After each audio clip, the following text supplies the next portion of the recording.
Good morning, welcome to Lingkod Bayan Coffee Break. I'm your host, Vea Corpus.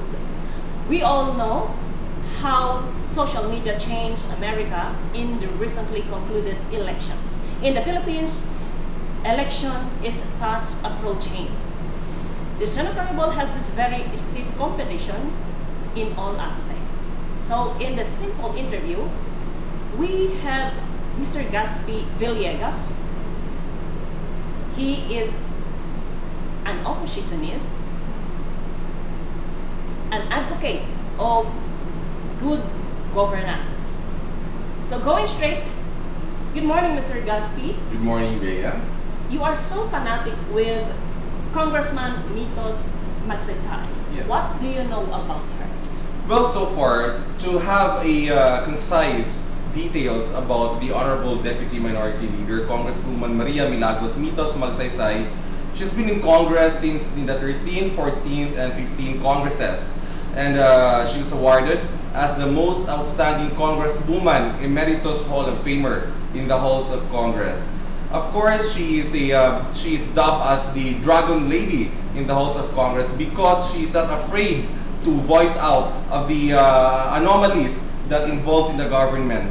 And at the other end, she's also dubbed as the Senadora Libre or Congresswoman Libre because for 9 consecutive years, without PDAF, she was able to give the basic services and scholarship that her district needs without the Priority Development Fund, which is 75 million, if I'm not mistaken, allocated by the department. We all know that.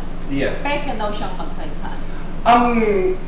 That saying that the Honorable Deputy Minority Leader is a fake Magsaysay, I definitely disagree with that. The remarks of Senator Franklin Drilon saying that Mitos Magsaysay is a fake Magsaysay is an affront to the Filipino women. It's an affront to your mother, it's an affront to my mother, to my grandmother. Why?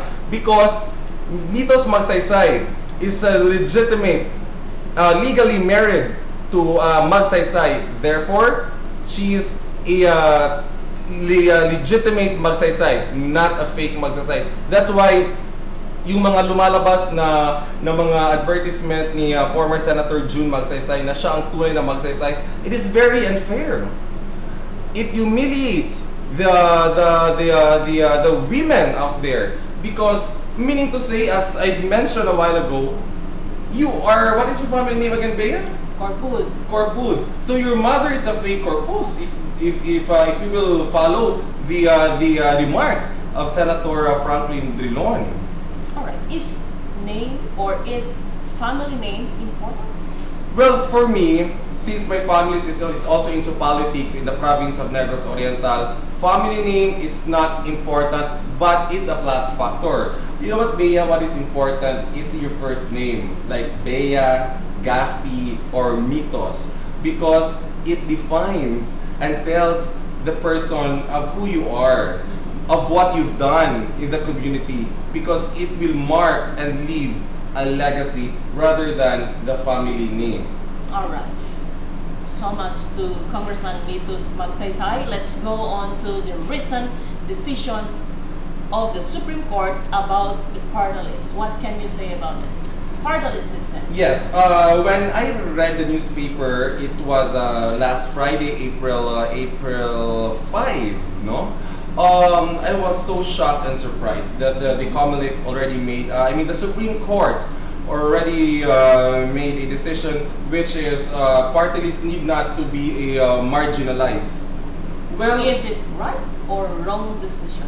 Well, for me, in fairness to the Supreme Court and to Comelec, it needs more debate. But it does not define the purpose on the provisions of the 1998 party list system. Because in the government and in the Constitution, it clearly states that a party list must be marginalized so that you can represent the marginalized or the poor sectors in the community. And the decision of the Supreme Court totally undermine the 1998 Party List Act.